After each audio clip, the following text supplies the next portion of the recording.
representam. Se, todavia, representam algo, uma cosmogonia abstrata saída da mônada, ora, as propriedades dos números são as mesmas que as da matéria, e é por isso que certas equações permitem prever o comportamento da matéria. Este é o motivo por que desejaria que se atribuísse a outras expressões matemáticas que existem por natureza o poder de designar, além delas próprias, realidades não perceptíveis. Penso, por exemplo, nos produtos da imaginação, que gozam do consensus omnium, ou que são caracterizados pela grande frequência de sua aparição, e também aos motivos arquetípicos, da mesma maneira que ignoramos a que realidade física correspondem certas equações matemáticas. O mesmo acontece com muitas realidades míticas, pois não sabemos à primeira vista a que realidades psíquicas elas se referem. Foram estabelecidas, por exemplo, equações que controlam a turbulência de gases em alta temperatura, muito antes que estes tenham sido estudados. Há muito mais tempo ainda, os mitologemas exprimem o desenrolar de certos processos subliminais, e apenas hoje é que podemos explicar o que eles são. O grau de consciência atingido, qualquer que seja ele, constitui, ao que me parece, o limite superior do conhecimento ao qual os mortos podem aceder. Daí a grande significação da vida terrestre e o valor considerável daquilo que o homem leva daqui para o outro lado no momento de sua morte. É somente aqui, na vida terrestre, em que se chocam os contrários, que o nível da consciência pode elevar-se. Essa parece ser a tarefa metafísica do homem, mas sem mitologizar. Apenas pode cumpri-la parcialmente. O mito é o degrau intermediário inevitável entre o inconsciente e o consciente. Está estabelecido que o inconsciente sabe mais que o consciente, mas seu saber é de uma essência particular, de um saber eterno que frequentemente não tem nenhuma ligação com o aqui e o agora, e não leva absolutamente em conta a linguagem que fala nosso intelecto. Somente quando damos às suas afirmações a oportunidade de amplificar-se, como mostramos mais acima, através dos números, é que este saber do inconsciente penetra no domínio de nossa compreensão, tornando possível a percepção de um novo aspecto. Este processo se repete de maneira convincente em todas as análises de sonhos bem-sucedidas. Por esse motivo, é da mais alta importância não ter opinião doutrinária preconcebida sobre o que diz um sonho. A partir do momento em que ficamos surpreendidos por certa monotonia de interpretação, é que a interpretação tornou-se doutrinal e, por conseguinte, estéril. Apesar de não ser possível apresentar uma prova válida no que diz respeito à sobrevivência da alma depois da morte, há fatos que dão o que pensar. Considero tais fatos como indicações sem ter audácia, no entanto, de conferir-lhes o valor de conhecimentos. Uma noite, eu não conseguia dormir e pensava na morte repentina de um amigo enterrado no dia anterior. Sua morte me preocupava muito. Subitamente tive a impressão de que ele estava no meu quarto, ao pé de minha cama, e que me pedia que fosse com ele. Não julgava tratar-se de uma aparição, pelo contrário, formara do morto uma imagem visual interior e tomei-a por uma fantasia. Mas, honestamente, foi-me necessário perguntar: que prova tenho de que se trata de uma fantasia? E se não for, caso meu amigo esteja realmente presente, não seria uma inconveniência de minha parte tomá-lo por uma figura imaginária? Mas também não tinha qualquer prova para acreditar que ele estivesse realmente diante de mim. Então disse a mim mesmo: em lugar de considerar que se trata apenas de uma fantasia, posso da mesma maneira aceitá-lo como se for uma aparição, pelo menos para ver o que disso resultaria. No mesmo momento em que tive esse pensamento, ele se dirigiu para a porta e fez que eu entrasse no jogo. Isso certamente não estava previsto. Foi-me necessário então fortalecer a argumentação. Então somente o segui em imaginação. Ele me conduziu para fora de casa, ao jardim, à rua e finalmente à sua própria casa. Na realidade, apenas algumas centenas de metros a separavam da minha. Entrei, introduzi-me em seguida em seu escritório e, subindo num tamborete, indicou-me o segundo volume de uma série de 5, encadernados em vermelho. Eles se encontravam muito alto na segunda prateleira. Então a visão se dissipou. Não conhecia sua biblioteca e ignorava que livros possuía. Por outro lado, não poderia, de onde estava, ler os títulos do volume que ele indicara, pois se encontravam na prateleira superior. Esse fato me pareceu tão estranho que na manhã seguinte fui à casa da viúva e pedi autorização para entrar na biblioteca do meu falecido amigo para uma verificação. Realmente, debaixo da prateleira vista em minha imaginação, um tamborete e já de longe percebi os 5 volumes encadernados em vermelho. Subi no tamborete para ler os títulos. Eram traduções dos romances de Zola. O título do segundo era O Legado de uma Morta. Se o conteúdo me pareceu desprovido de interesse, o título era, por outro lado, muito significativo pela relação com o que se passara. Um outro acontecimento de minha vida que me deu o que pensar ocorreu antes da morte da minha mãe. Quando ela morreu, eu me encontrava no Tessin. Fiquei aturdido pela notícia, porque sua morte foi inesperada e brutal. Durante a noite precedente, tive um sonho espantoso. Encontrava-me numa floresta sombria e espessa. Blocos de rochedos fantásticos e gigantescos jaziam entre árvores enormes, como uma floresta virgem. Era uma paisagem heróica, primitiva. De repente ouvi um silvo estridente que parecia repercutir através do universo. Meus joelhos tremeram. Em seguida, na mata, ouvi um estrépito e um monstruoso lobo de fauces ameaçadoras saiu correndo. Vendo-o, meu sangue congelou nas veias. Passou por mim rapidamente e logo compreendi.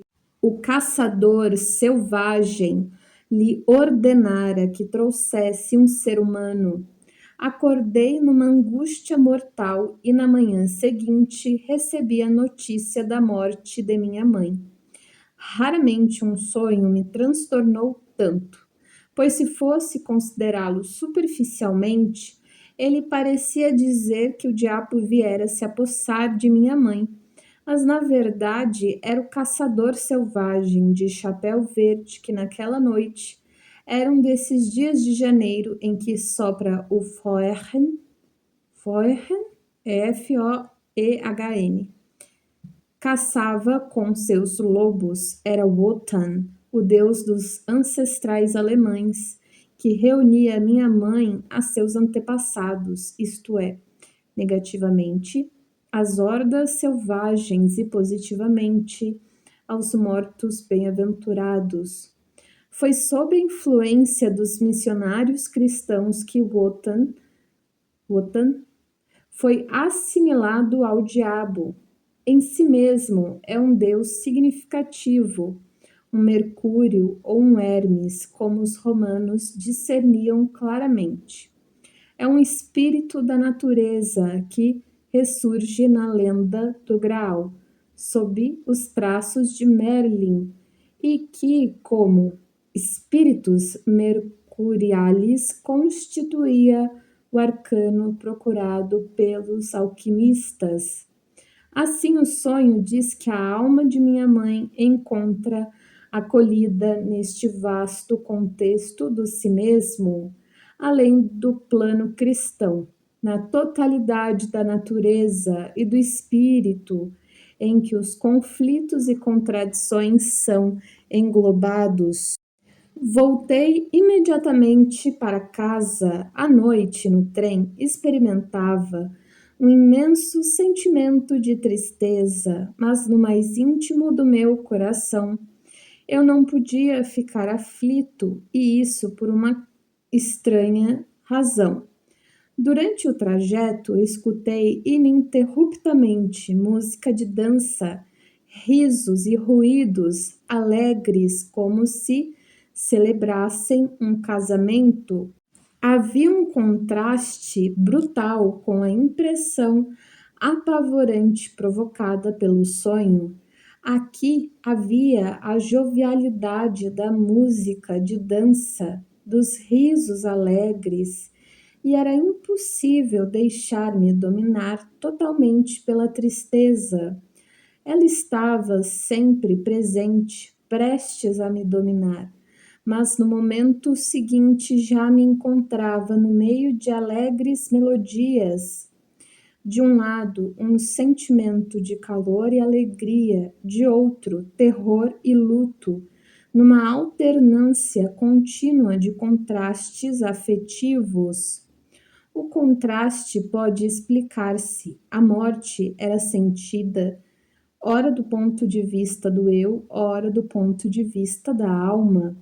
No primeiro caso, ela parecia uma catástrofe, como se potências más e impiedosas tivessem aniquilado um ser humano. É que a morte também é uma terrível brutalidade. Nenhum engodo é possível, não apenas enquanto acontecimento físico, mas ainda mais como um acontecimento psíquico. Um ser humano é arrancado da vida e o que permanece é um silêncio mortal e gelado. Não há mais esperança de estabelecer qualquer relação. Todas as pontes estão cortadas. Homens a quem se desejaria uma longa vida são ceifados na flor da idade, enquanto os inúteis atingem uma idade avançada. Eis uma cruel realidade que não se deveria dissimular. A brutalidade e a arbitrariedade da morte podem provocar no homem tal amargura que ele chega a descrer num Deus misericordioso, na justiça e na bondade. Entretanto, se nos colocarmos diante de outro ponto de vista, a morte parece ser um acontecimento alegre, subspecie aeternitatis. Ela é um casamento, um mysterium conjunctionis, um mistério da união. A alma, pode-se dizer, alcança a metade que lhe falta, atinge a totalidade. Nos sarcófagos gregos, o elemento alegre era representado por dançarinas. Nas tumbas etruscas, representavam-no por banquetes. Quando morreu o piedoso cabalista Habib Simon ben Jokai, seus amigos disseram que ele celebrava as suas bodas. Hoje ainda, em muitas regiões, é costume no dia de Todos os Santos organizar um piquenique sobre os túmulos. Essas manifestações mostram que a morte é sentida, por assim dizer, como uma festa. Alguns meses antes da morte de minha mãe, em setembro de 1922, tive um sonho que me anunciava isso. Este sonho dizia respeito a meu pai e me causou grande impressão. Desde sua morte, em 1896, jamais sonhara com ele, e eis que me aparece num sonho como se tivesse voltado de uma longa viagem. Parecia rejuvenescido e não manifestava qualquer autoridade paterna. Estava ao meu lado em minha biblioteca e eu me alegrava extraordinariamente por saber que ele chegara. Sentia-me particularmente feliz por lhe apresentar minha esposa, meus filhos e contar-lhe tudo o que tinha feito, mostrando-lhe o homem que me tornara. Queria também falar de meu livro, Os Tipos Psicológicos, recentemente publicado, mas imediatamente notei que estes assuntos o importunavam, porque parecia preocupado. Tinha o ar de quem esperava qualquer coisa. Eu percebi e por isso me mantive reservado. Disse-me então que, por ser eu psicólogo, gostaria de consultar-me sobre a psicologia do casamento. Dispunha-me a dissertar longamente a respeito das complicações da união conjugal. Mas nesse momento acordei. Não pude compreender o sonho como deveria, pois não tive a ideia de que era preciso ligá-lo à morte da minha mãe. Só o compreendi quando ela morreu subitamente em janeiro de 1923.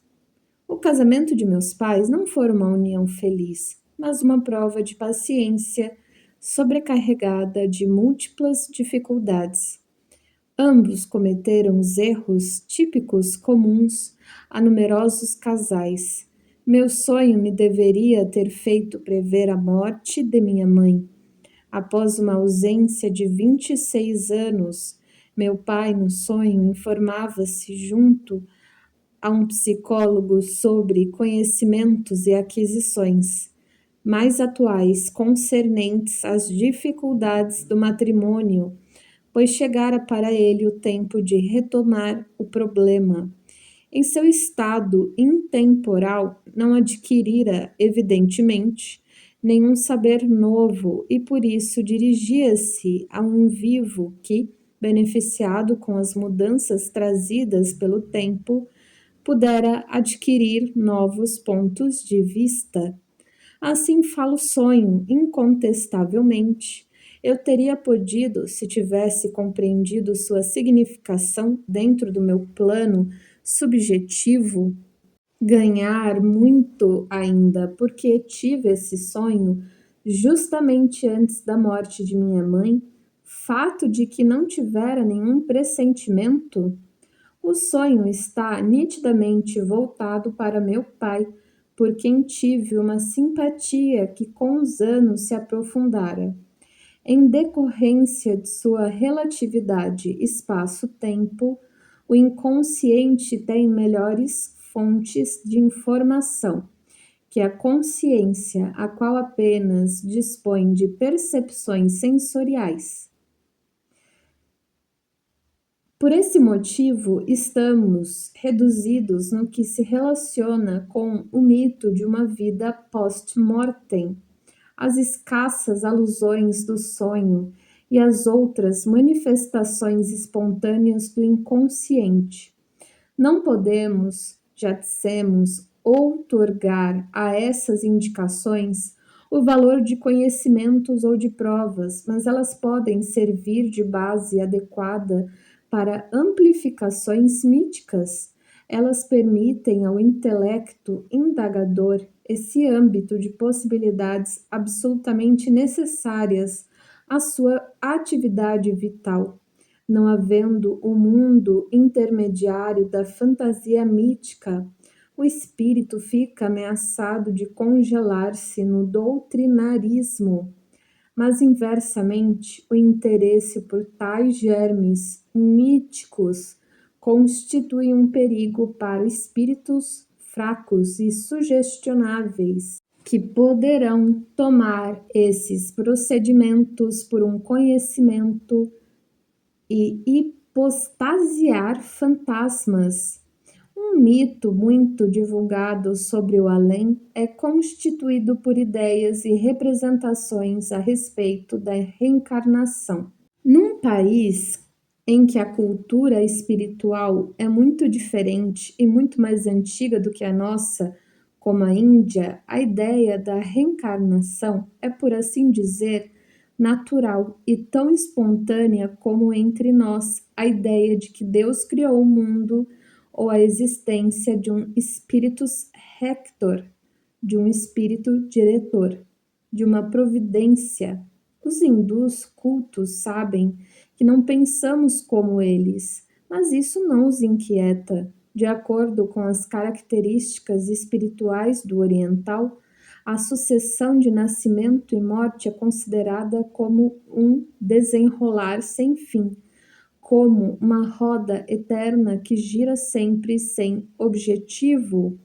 Vivemos, discernimos, morremos e recomeçamos do início. Foi somente com Buda que aparece a ideia de um objetivo, o de superar a existência terrestre. A necessidade mítica do homem ocidental exige a imagem de um mundo em evolução que tenha um começo e um objetivo. O ocidental rejeita a imagem de um mundo que tenha um começo e um simples fim, da mesma forma que repele a representação de um ciclo estático, eterno, fechado sobre si mesmo. O oriental, pelo contrário, parece poder tolerar essa ideia. Não há, evidentemente, consensus geral sobre qual seja a essência do mundo, e os próprios astrônomos não puderam ainda chegar a um acordo a respeito desta questão. Ao homem do Ocidente, o absurdo de um universo simplesmente estático é intolerável. É preciso pressupor-lhe um sentido. O oriental não tem necessidade alguma de tal pressuposto, pois que ele incorpora esse sentido, enquanto o ocidental quer completar o sentido do mundo. O oriental esforça-se por realizar esse sentido no homem, despojando-se ele mesmo do mundo e da existência. Entre parênteses, Buda.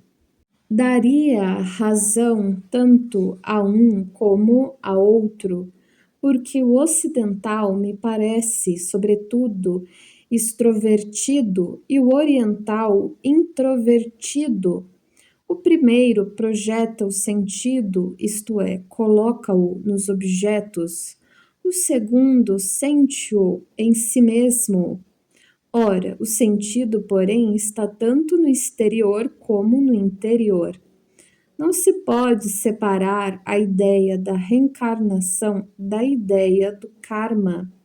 A questão decisiva é saber se o karma de um ser humano é ou não pessoal. Se o destino pré-estabelecido com que um ser humano entra na vida é o resultado de ações e realizações das vidas anteriores. Existe então uma continuidade pessoal. Na outra hipótese, um karma é, por assim dizer, apreendido por ocasião do nascimento, incorpora-se novamente sem que haja uma continuidade pessoal. 2 vezes os discípulos perguntaram a Buda se o karma do homem era pessoal ou impessoal. 2 vezes ele se esquivou a responder, evitando comprometer-se. Conhecer a resposta, disse, não contribuiria para libertar o homem da ilusão do ser. Buda considerava que lhes era mais útil meditar sobre a cadeia dos nidanas, isto é, nascimento, vida, velhice, morte, causa e efeito dos acontecimentos dolorosos. Não sei responder se o karma que vivo é o resultado de minhas vidas passadas ou uma aquisição de meus ancestrais, cuja herança se condensou em mim.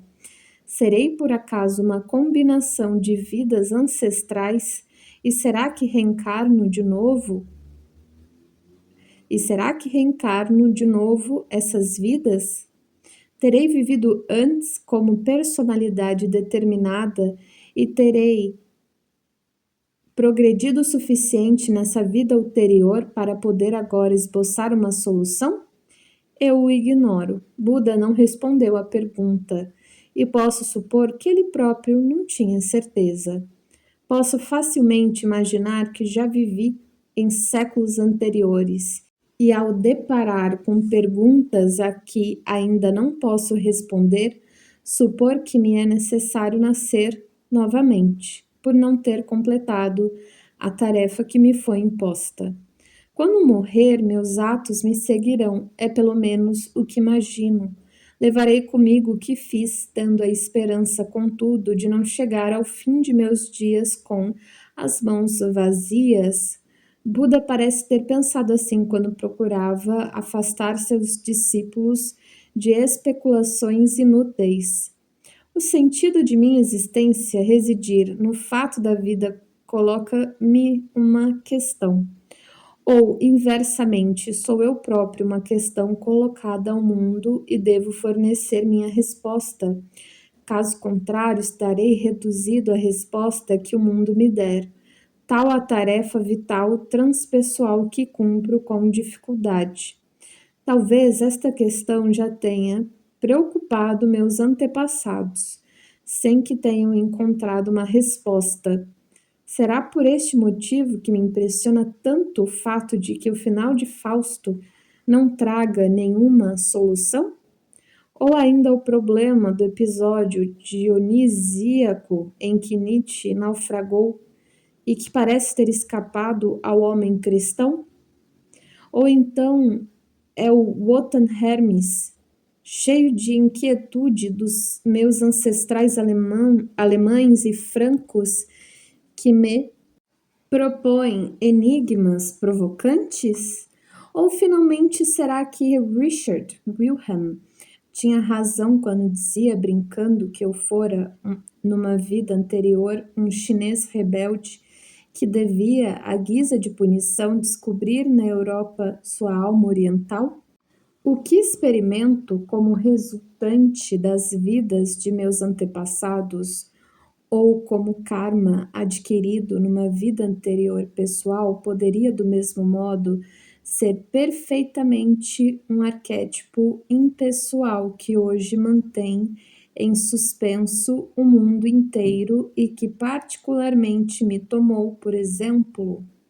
O desenvolvimento secular da tríade divina e sua confrontação com o princípio feminino ou a resposta ainda por encontrar a questão dos prognósticos sobre a origem do mal, em outros termos, o inacabado da imagem cristã de Deus. Penso também numa outra possibilidade. Através de um ato individual poderá surgir uma questão no mundo cuja resposta irá constituir uma nova exigência. Por exemplo, as questões que levanto e as respostas que procuro dar a elas podem não ser satisfatórias. Nestas condições, alguém que tenha o meu karma, talvez eu mesmo, deverá então renascer para fornecer uma resposta mais completa. Por este motivo, poderei imaginar que não tornarei a nascer enquanto o mundo não sentir necessidade de uma nova resposta. E enquanto isso, terei alguns séculos de repouso até que haja de novo necessidade de que alguém se interesse por esse gênero de coisas. Poderei então retomar de novo a tarefa com proveito. Sinto que agora poderá ocorrer um período de calma até que a obra realizada seja assimilada. O problema do karma, assim como da reencarnação ou da metempsicose, ficaram obscuros para mim. Assinalo com respeito à profissão de fé indiana em favor da reencarnação. E olhando em torno no campo de minha experiência, pergunto a mim mesmo se em algum lugar e como terá ocorrido algum fato que possa legitimamente evocar a reencarnação. É evidente que deixo de lado os testemunhos relativamente numerosos que acreditam na reencarnação. Uma crença prova apenas a existência do fenômeno da crença, mas de nenhuma forma a realidade de seu conteúdo. É preciso que este se revele empiricamente em si próprio para que eu o aceite. Até estes últimos anos, embora tivesse tido toda a atenção, não cheguei a descobrir absolutamente nada de convincente neste campo. Mas, recentemente, observei em mim mesmo uma série de sonhos que, em toda a probabilidade, descrevem o processo da reencarnação de um morto de minhas relações. Era mesmo possível seguir como uma probabilidade não totalmente negligenciável certos aspectos dessa reencarnação até a realidade empírica, mas como nunca mais tive ocasião de encontrar ou tomar conhecimento de algo semelhante, fiquei sem a menor possibilidade de estabelecer uma comparação. Minha observação é, pois, subjetiva e isolada. Quero somente mencionar sua existência, mas não o seu conteúdo. Devo confessar, no entanto, que a partir dessa experiência observo com maior boa vontade o problema da reencarnação, sem, no entanto, defender com segurança uma opinião precisa. Se admitirmos que há uma continuação no além, só poderemos conceber um modo de existência que seja psíquico, pois a vida da psique não tem necessidade de espaço ou tempo. A existência psíquica e, sobretudo, as imagens interiores de que nos ocupamos desde agora oferecem matéria para todas as especulações míticas sobre uma vida no além, e esta eu a represento como um caminhar progressivo através do mundo das imagens. Desse modo, a psique poderia ser essa existência na qual se situa o além ou o país dos mortos. Inconsciente e país dos mortos seriam, nessa perspectiva, sinônimos. Do ponto de vista psicológico, a vida no além aparece como uma sequência lógica da vida psíquica na velhice. Com efeito, à medida que o homem progride em idade, a contemplação, a reflexão e as imagens interiores desempenham o que é natural, um papel cada vez maior. Os velhos terão sonhos, legenda, Atos dos Apóstolos 2, 17, Joel 3, 1. Isso indica que a alma dos velhos não está petrificada. Seromedicina paratur cum mala per longas convaluare moras. Tradução. O remédio foi preparado tardiamente quando o mal já se agravou pela longa demora. Na velhice, deixamos que as lembranças se desenrolem diante do olho interior e encontramo-nos a nós mesmos através das imagens interiores e exteriores do passado. É como se fosse o primeiro passo, uma preparação para a existência no além. Da mesma maneira que, segundo a concepção de Platão, a filosofia é uma preparação para a morte.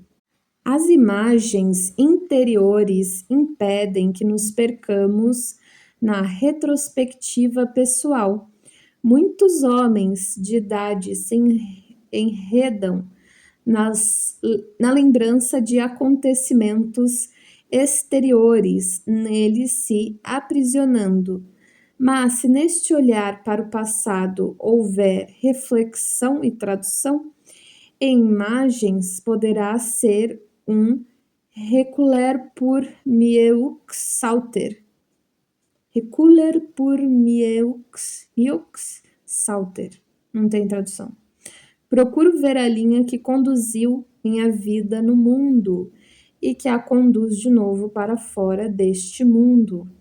Em geral, as representações que os homens fazem do além são determinadas por seus desejos e preconceitos.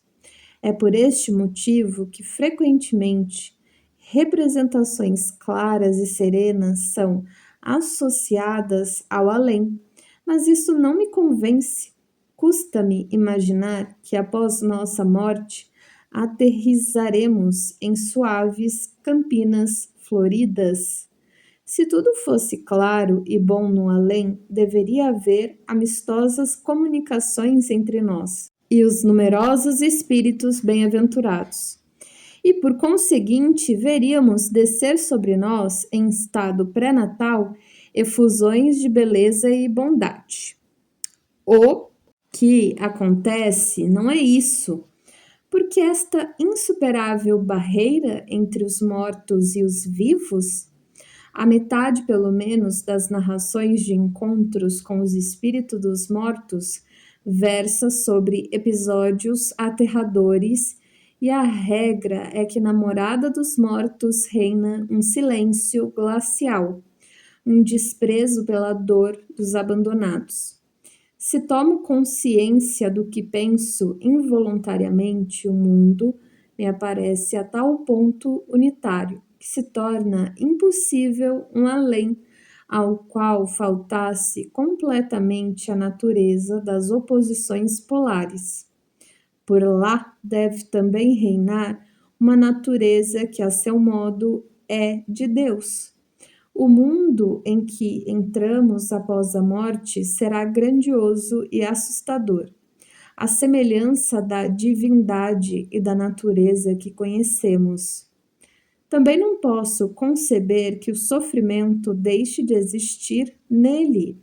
Certamente, o que vivi em muitas visões de 1944, a libertação do fardo do corpo e a percepção do sentido, trouxeram-me profunda felicidade. E, no entanto, mesmo no seio desta beatitude, reinava uma obscuridade e uma carência singular de calor humano.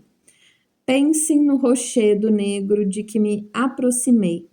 Era negro e de granito mais duro. O que poderia isso significar? Se não houvesse qualquer imperfeição, qualquer defeito primordial no próprio fundamento da criação, por que então esta necessidade de criar e para que esta aspiração de cumprir o que se deve? Porque a continuação da cadeia dos nidanas até o infinito? Afinal de contas, Buda opõe a ilusão penosa da existência, seu quod non. Tradução não é assim. E o cristão espera um próximo fim deste mundo. Acho provável que existam igualmente no além certas limitações, mas as almas dos mortos só descobrem progressivamente onde residem os limites do estado de libertação. Em algum lugar lá reina uma necessidade imperiosa que condiciona o mundo e quer pôr um termo ao estado de existência no além. Esta necessidade criadora decidirá, assim penso, quais as almas que serão de novo mergulhadas na encarnação e no nascimento. Eu poderia imaginar que para algumas almas o estado de existência tridimensional seria mais feliz do que o estado eterno. Mas isso dependerá talvez do que elas tenham levado consigo como soma de perfeição ou de imperfeição de sua existência humana. Pode ser que uma continuação da vida tridimensional não tenha mais nenhum sentido, uma vez que a alma tenha atingido certos degraus de inteligência, que esteja liberta da necessidade de retornar à Terra e que uma compreensão superior suprima o desejo de ver-se reencarnada. Então a alma escaparia ao mundo tridimensional e atingiria o estado a que os budistas chamam de nirvana. Mas se ainda há um karma que deva ser cumprido, a alma recai no mundo dos desejos e retorna novamente à vida, talvez sabendo mesmo que falta alguma coisa para cumprir. No meu caso, é uma aspiração apaixonada compreender o que em última instância suscitou o meu nascimento. É esse, com efeito, o elemento mais poderoso do meu ser. Esse instinto insaciável de compreensão criou, poder-se-ia dizer, uma consciência para conhecer o que é, o que ocorre e, por acréscimo, descobrir representações míticas a partir das fracas alusões ao que não pode ser conhecido. Não somos, de forma alguma, capazes de demonstrar que qualquer coisa de nós se conserva eternamente. Tudo o que podemos dizer é que existe uma certa probabilidade de que alguma coisa se conserve além da morte física. E o que continua a existir é em si mesmo consciente? Também não sabemos.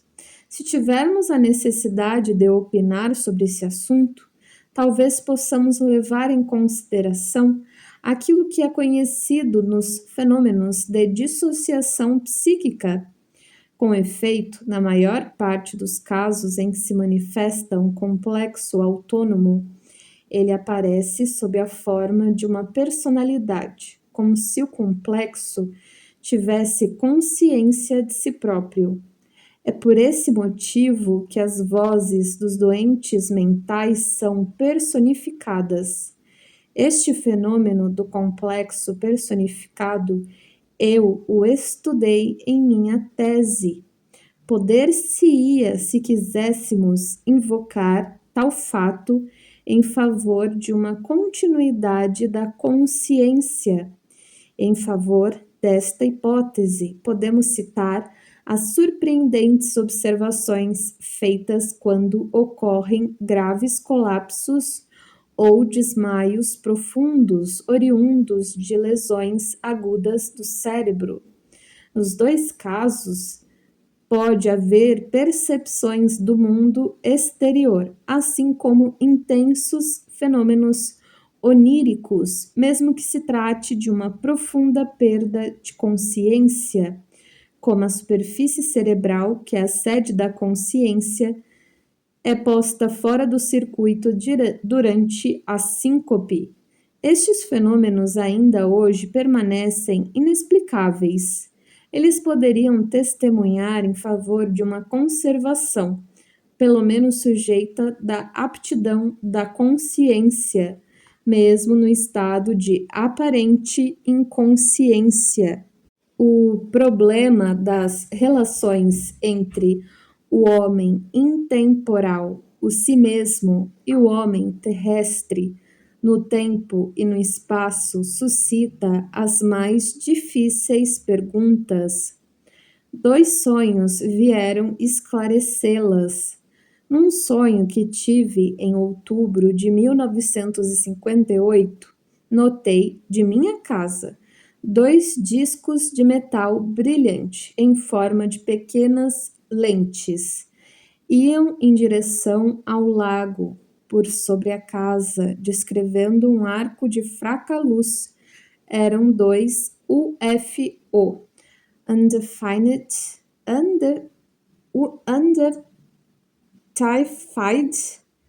Flying Objects, objeto voador não identificado. Em seguida, um outro corpo parecia dirigir-se para mim. Era uma pequena lente circular como a objetiva de um telescópio.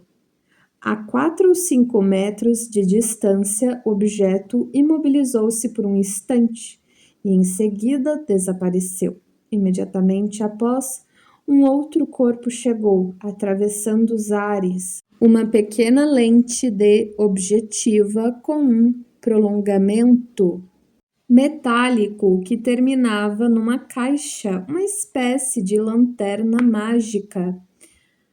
A 60 ou 70 metros de distância parou no ar e me fitou. Acordei, tomado por um sentimento de espanto. Ainda no meio do sonho, uma ideia me atravessou o espírito. Sempre acreditamos que os UFO fossem projeções nossas. Ora, ao que parece, nós é que somos projeções deles. A lanterna mágica me projeta sob a forma de Jung, mas quem manipula o aparelho? Eu já sonhara certa vez sobre as relações entre o si mesmo e o eu.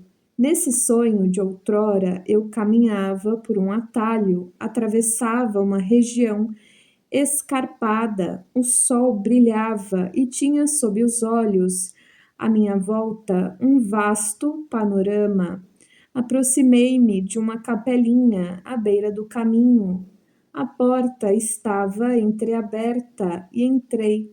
Para meu grande espanto, não havia nenhuma estátua de virgem, nem crucifixo sobre o altar, mas simplesmente um arranjo floral magnífico. Diante do altar, no chão, vi voltado para mim um yogi na posição de lótus, profundamente recolhido. Olhando-o mais de perto, vi que ele tinha o meu rosto. Fiquei estupefato e acordei pensando: ah, eis aquele que me medita. Ele sonha e esse sonho sou eu. Eu sabia que quando ele despertasse, eu não existiria mais. Tive este sonho depois de minha doença em 1944. É uma parábola. Meu si mesmo entra em meditação, por assim dizer, como um yogi e medita sobre minha forma terrestre. Poder-se-ia também dizer, ele toma a forma humana para vir à existência tridimensional, como alguém que veste um equipamento de mergulhador para lançar-se ao mar. O si mesmo, renunciando à existência no além, assume uma atitude religiosa, como também o indica a capela na imagem do sonho. Em sua forma terrestre, pode fazer as experiências do mundo tridimensional e, com uma consciência acrescida, progredir no sentido de sua realização. A personagem do yogi representava, de algum modo, minha totalidade pré-natal inconsciente, e o Oriente longínquo, como acontece frequentemente nos sonhos, um estado psíquico oposto à consciência e que nos é estranho, como a lanterna mágica. A meditação do yogi projeta também minha realidade empírica. Em geral, aprendemos esta conexão causal em sentido inverso. Descobrimos nas produções do inconsciente símbolos de mandalas, isto é, figuras circulares ou quaternidades, que exprimem a totalidade. E quando queremos exprimir a totalidade, utilizamos precisamente tais figuras. Nossa base é a consciência do eu, um campo luminoso que constitui nosso mundo e que está centrado num ponto focal, o eu. A partir deste ponto iluminado, nosso olhar mergulha num mundo obscuro e enigmático e não saberíamos dizer em que medida os traços e as sombras que ali discernimos são criação de nossa consciência ou em que proporção elas possuem uma realidade própria. Uma observação superficial dá-se por satisfeita, admitindo que a consciência cria estas sombras. Mas se olharmos mais de perto, perceberemos que as imagens inconscientes não são, em geral, produtos do consciente, mas possuem sua própria realidade e espontaneidade. Apesar disso, nós as consideramos como espécies de fenômenos marginais. Os dois sonhos tendem à inversão total das conexões entre a consciência do eu e o inconsciente, fazendo do inconsciente o criador da pessoa empírica. A inversão indica que, na opinião do outro lado em nós, nossa existência inconsciente é a existência real e que o nosso mundo consciente é uma espécie de ilusão ou uma realidade aparente forjada em vista de um certo objetivo. A semelhança do sonho que parece ser real quando nele estamos mergulhados. Está claro que esta visão das coisas assemelha-se muito com a concepção do mundo oriental, na medida em que este crê na Maya, legenda, a incerteza de saber a quem ou a que lugar se deve atribuir a realidade. Já desempenhara um papel na vida de Jung quando criança, sentado numa pedra, brincava com a ideia de que ela, a pedra, dizia ou era o eu. Vê também o conhecido sonho da borboleta de Chuang Tzu. Retornando ao texto. A totalidade inconsciente parece-me, pois, ser verdadeiro spiritus rector de todo fenômeno biológico e psíquico. Ela tende à realização total. E no que concerne ao homem, a tomada de consciência total, a tomada de consciência é cultural, no sentido mais vasto do termo, e por conseguinte, o conhecimento de si mesmo é a essência e o coração deste processo. É indubitável que o Oriente atribuiu ao si mesmo um valor divino e, segundo a velha concepção do cristianismo, o autoconhecimento é o caminho que conduz à cognitio Dei.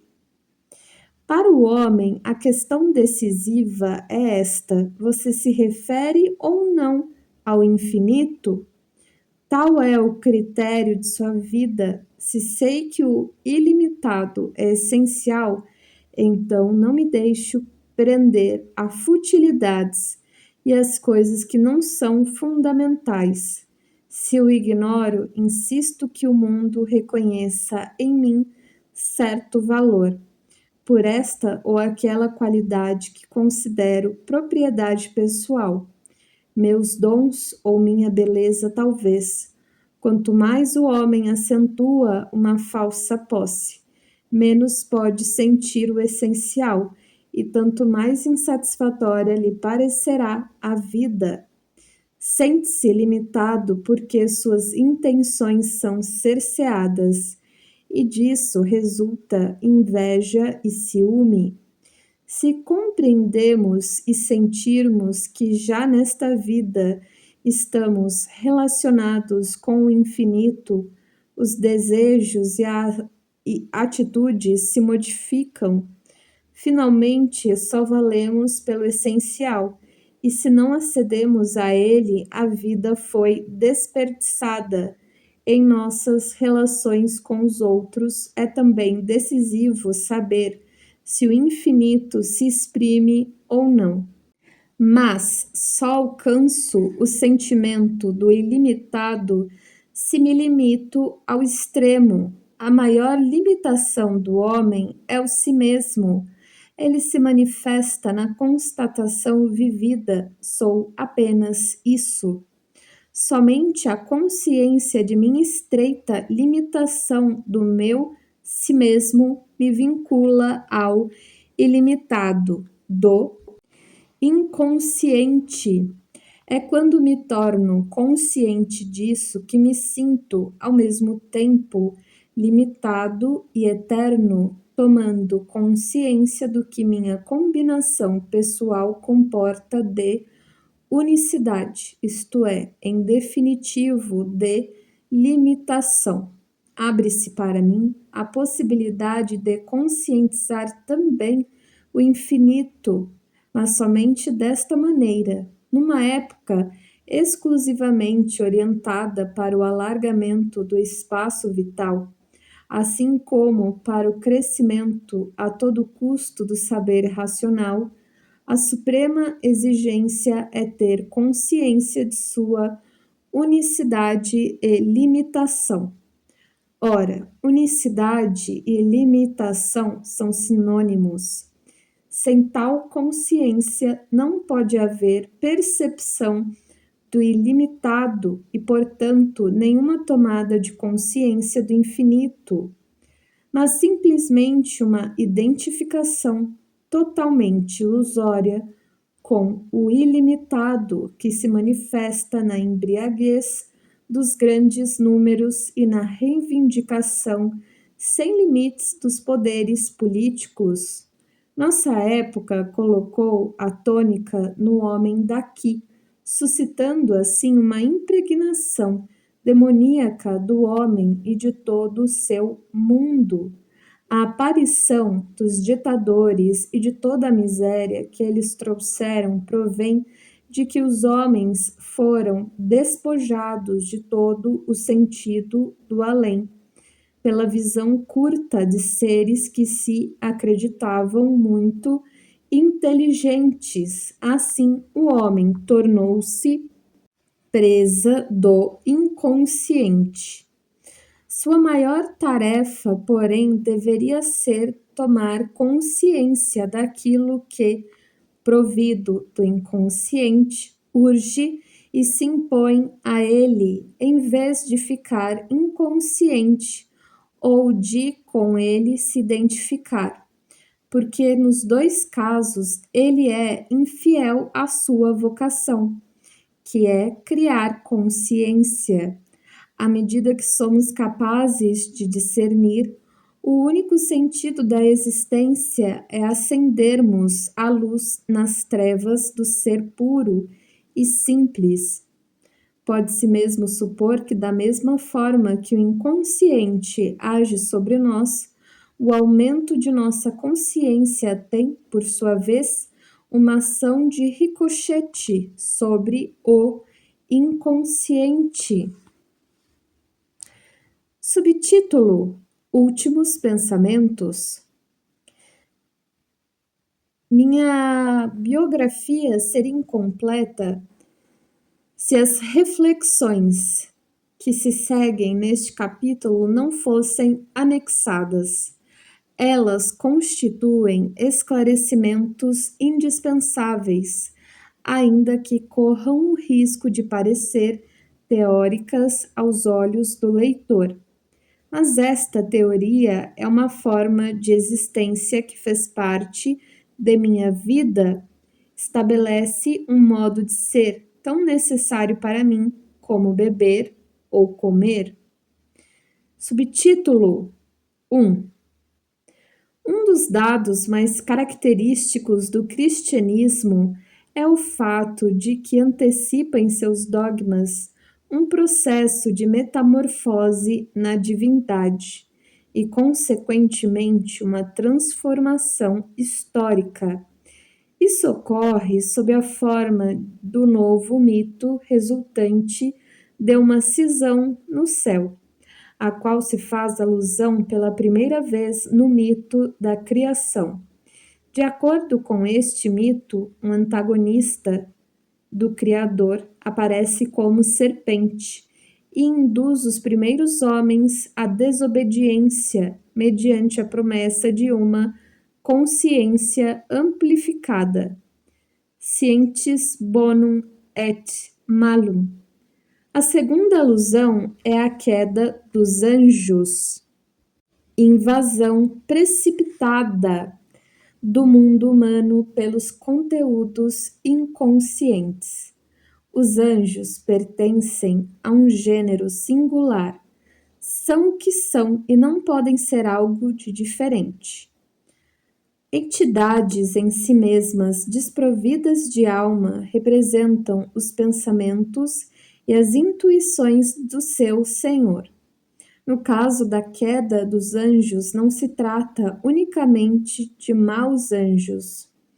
Eles determinam o efeito bem conhecido da inflação, que podemos observar hoje no delírio dos ditadores. Os anjos criam, com os homens, uma raça de gigantes que finalmente se dispõe a devorar a humanidade, tal como nos é relatado no livro de Enoque. Mas o terceiro e decisivo degrau do mito é a própria realização de Deus sob a forma humana, em cumprimento à ideia do Velho Testamento no tocante às bodas divinas e suas consequências. Já no cristianismo primitivo, a ideia da encarnação derivara da concepção do Christus in nobis. Assim, a totalidade inconsciente irrompera no domínio psíquico da experiência interior e conferira ao homem uma intuição de sua estrutura total. acontecimento decisivo não somente para o homem, como também para o Criador.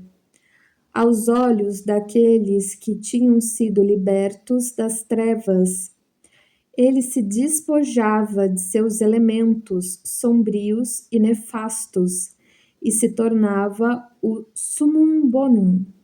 Este mito manteve-se vivo, inalterável, durante um milênio, até o século XI. Este tema foi abordado por Jung em Aion, momento em que apareceram os primeiros sinais de uma transformação ulterior da consciência. A partir de então, os sintomas da inquietação e da dúvida multiplicaram-se e a imagem de uma catástrofe universal começou a esboçar-se no segundo milênio, isto é, antes de mais nada, a imagem de uma ameaça à consciência. Essa ameaça exprimiu-se no fenômeno dos gigantes, num desvio da consciência. Nada é maior do que o homem e suas ações. Perdeu-se o caráter transcendente do mito cristão, e com ele a visão cristã da totalidade que se perfaz no além. A luz seguiu-se à sombra, o outro lado do Criador. Este desenvolvimento atinge o ponto culminante no século XX. O mundo cristão confronta-se agora com o princípio do mal, isto é, com a injustiça, a tirania, a mentira, a escravidão e a opressão das consciências. Se essa manifestação inequívoca do mal parecia ter atingido uma forma permanente no povo russo, foi entre os alemães que eclodiu como o primeiro incêndio gigantesco e devastador. E assim tornou-se evidente e irrefutável a que alto grau o cristianismo do século XX fora minado e esvaziado. Em face disso, o mal não poderia mais ser banalizado pelo eufemismo da privatium boni, privação do bem. O mal tornou-se uma realidade determinante. Não é mais possível desembaraçar-se dele por meio de uma simples troca de nomes. É necessário aprender a conviver com ele, pois ele quer participar da vida. Até a hora atual, ainda é inconcebível como isso será possível sem maiores danos. De qualquer maneira, necessitamos de uma nova orientação, isto é, de uma metanoia, ou seja, conversão. Quando se toca no mal, corre-se o risco iminente de se sucumbir a ele. Ora, o homem, de um modo geral, não deve sucumbir nem mesmo ao bem. Um pretenso bem ao qual se sucumbe perde seu caráter moral, não porque tenha se tornado um mal em si, mas porque determina consequências más, simplesmente porque se sucumbiu a ele. Qualquer que seja a forma que revele o excesso a que nos entregamos, como o álcool, a morfina ou o idealismo, é nociva. Nunca devemos sucumbir à sedução daquilo que é prejudicial. O critério da ação ética não pode mais consistir no fato de que aquilo que é considerado bom tome o caráter de um imperativo categórico inversamente. O que é considerado mal não deve ser evitado de um modo absoluto. Quando reconhecemos a realidade do mal, o bem toma necessariamente um caráter relativo e aparece como uma das metades de dois termos opostos. O mesmo ocorre com o mal. Os dois constituem juntamente um todo paradoxal. Praticamente, isto significa que tanto o bem como o mal perderam caráter absoluto e que somos obrigados a tomar consciência de que representam julgamentos